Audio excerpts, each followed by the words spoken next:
Hello, नमस्कार। स्वागत आप सभी का फिर से एक नए वीडियो में, जहां पर हम बात कर रहे हैं अधिगम के एमसीक्यूज़ की।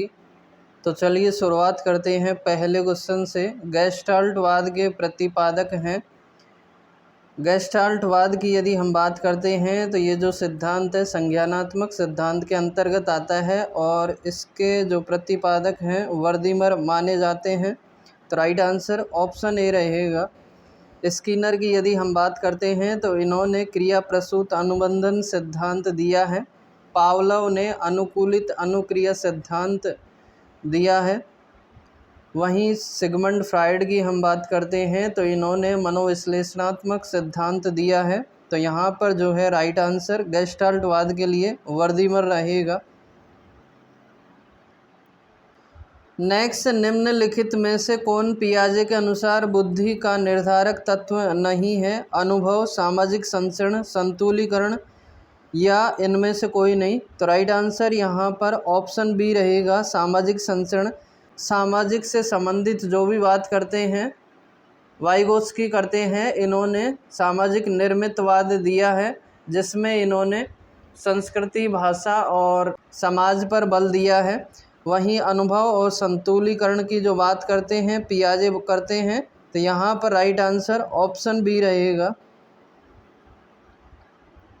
नेक्स्ट, वैचारिक क्रिया अवस्था है जन्म से 2 वर्ष, 2 से 7 वर्ष, 7 से 12 वर्ष या 12 से 15 वर्ष।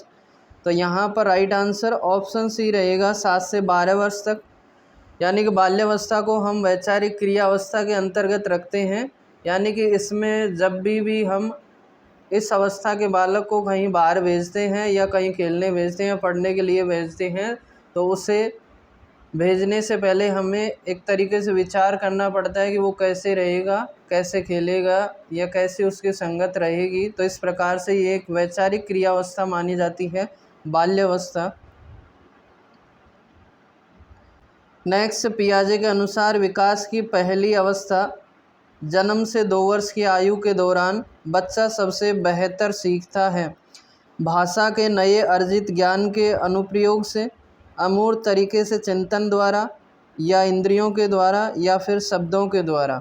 तो जन्म से 2 वर्ष की अवस्था के दौरान जो है बालक सबसे ज़्यादा इंद्रियों के माध्यम से सीखता है। किसी भी वस्तु को स्पर्श करके, छू के या फिर मुंह में चख के, स्वाद करके एक तरीके से सीखता है या अधिगम करता है। तो राइट आंसर ऑप्शन सी रहेगा। नेक्स्ट, अर्थपूर्ण शाब्दिक अधिगम किसके द्वारा समझाया गया था? देखिए, अर्थपूर्ण शाब्दिक अधिगम की यदि हम बात करते हैं तो इसके ऊपर जो बात की है डेविड आशुबेल ने की है और इन्होंने आधुनिक संज्ञानात्मक सिद्धांत दिया है जिसमें इन्होंने 4 प्रकार बताए हैं। उनमें से एक प्रकार अर्थपूर्ण शाब्दिक अधिगम है, जो कि ये सर्वश्रेष्ठ प्रकार का अधिगम होता है। इसमें जो सामग्री होती है या जो भी विषय वस्तु होती है उसके अर्थ को समझते हुए अधिगम किया जाता है या आगे बढ़ा जाता है। वहीं 3 और की यदि हम बात करते हैं तो पहला उसमें से, जैसे एक तो अर्थपूर्ण शाब्दिक अधिगम हो गया, एक दिया है इन्होंने रटकर सीखना। इसके अलावा जो दिया है अन्वेषण करके सीखना, यानी कि खोज करते हुए सीखना, और एक जो दिया है अधिग्रहण सीखना। देखिए, बात करें हम रटकर सीखने की तो इसमें जो विषय वस्तु होती है उसको बिना समझे ही सीखा जाता है, यानी कि ऐसे का ऐसे एक तरीके से याद कर लिया जाता है। अन्वेषण की यदि हम बात करते हैं तो इसमें जो बच्चा होता है किसी भी विचार को खोज करके सीखता है, उसके बारे में एक तरीके से नए विचार खोजता है।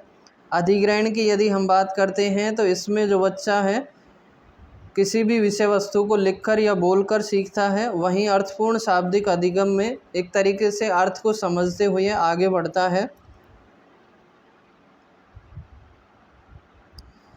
नेक्स्ट क्वेश्चन, विलोप के बाद उन्हीं परिस्थितियों को दोबारा लाना कहलाता है? अवरोध, विभेदन, स्वतः पुनर्लाभ या सामान्यीकरण? तो विलोप के बाद उन्हीं परिस्थितियों को दोबारा लाना स्वतः पुनर्लाभ कहलाता है। ये जो शब्दावली है पावलोव के अनुबंधन सिद्धांत से संबंधित है। जब हम कुत्ते के सामने घंटी ही प्रस्तुत करते हैं और उसके बाद में भोजन नहीं देते हैं, इस क्रिया को बार बार दोहराते हैं, यानी कि घंटी ही बजाई जाती है, उसके बाद में भोजन नहीं दिया जाता है, तो एक स्थिति ऐसी आती है कि जो कुत्ता है लार गिराना बंद कर देता है। ये विलोपन कहलाता है।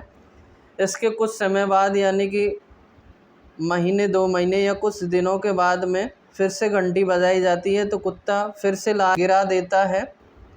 तो ये जो है स्वतः पुनर्लाभ या स्पॉन्टेनियस रिकवरी कहलाती है। तो राइट आंसर ऑप्शन सी रहेगा। नेक्स्ट, अधिगम का व्यवहारिक सिद्धांत नहीं है। क्रिया प्रसूत अनुबंधन सिद्धांत, उद्दीपन अनुक्रिया सिद्धांत, अंतर्दृष्टि का सिद्धांत या प्रबलन का सिद्धांत। देखिए, हम बात करते हैं क्रिया प्रसूत, उद्दीपन और प्रबलन के सिद्धांत की, तो ये जो हैं व्यवहारिक सिद्धांत हैं। वहीं अंतर्दृष्टि की यदि हम बात करते हैं, जिस पर कोहलर ने बात की है, ये संज्ञानात्मक सिद्धांत के अंतर्गत आता है। तो राइट आंसर ऑप्शन सी रहेगा। नेक्स्ट, अनुकूलित अनुक्रिया का अर्थ है अस्वाभाविक उत्तेजना के प्रति स्वाभाविक क्रिया, स्वाभाविक उत्तेजना के प्रति स्वाभाविक क्रिया, स्वाभाविक उत्तेजना के प्रति अस्वाभाविक क्रिया या अस्वाभाविक उत्तेजना के प्रति अस्वाभाविक क्रिया। अनुकूलित अनुक्रिया की हमसे बात की गई है, तो स्वाभाविक तो होगा ही नहीं। अनुकूलित अनुक्रिया का मतलब है CR कंडीशनड रिस्पॉन्स, यानी कि घंटी को बजाने पर कुत्ते का लार गिराना अनुकूलित अनुक्रिया होता है। तो यहाँ पर बात करें हम अस्वाभाविक उत्तेजना के प्रति स्वाभाविक क्रिया, यानी कि घंटी के बजने पर स्वाभाविक अनुक्रिया लार का गिराना, तो राइट आंसर ऑप्शन ए रहेगा। ऑप्शन डी की हम बात करते हैं अस्वाभाविक उत्तेजना के प्रति अस्वाभाविक क्रिया, तो ये अस्वाभाविक गलत है, स्वाभाविक क्रिया होती है। उसी प्रकार से जैसे भोजन को देखने पर कुत्ता लार गिराता है, वैसे ही सेम जो है घंटी को बजाने पर या घंटी की ध्वनि को सुनकर कुत्ता लार गिराता है, तो ये स्वाभाविक क्रिया होती है। नेक्स्ट, थॉर्नडाइक के मुख्य नियम अभ्यास का नियम का उपनियम है, पुनर्बलन का नियम, रुचि का नियम, संतोष असंतोष का नियम या उपयोग अनुपयोग का नियम। देखिए, थॉर्नडाइक ने 3 मुख्य नियम दिए हैं और 5 गौण नियम दिए हैं। अभ्यास के नियम की यदि हम बात करते हैं, तो इसका उपनियम होगा उपयोग और अनुपयोग का नियम। याद रखने के लिए हम इसे ऐसे याद रख सकते हैं, इसमें ए है और ए में हमें 3 दिख रहा है, तो यहाँ पर भी हमें 3 दिखेगा उपयोग और अनुपयोग में। लास्ट क्वेश्चन, निम्न में से शास्त्रीय अनुबंधन सिद्धांत का नाम नहीं है। साधनात्मक अधिगम सिद्धांत, प्रतिवादी अधिगम सिद्धांत, प्राचीनतम अनुबंधन सिद्धांत या अनुकूलित अनुक्रिया सिद्धांत। शास्त्रीय अनुबंधन पावलोव ने जो सिद्धांत दिया है उसका उपनाम नहीं है। तो साधनात्मक अधिगम सिद्धांत ये स्किनर का दिया हुआ सिद्धांत है, यानी कि क्रिया प्रसूत अनुबंधन सिद्धांत, जिसमें कि इन्होंने चूहे पर प्रयोग किया है।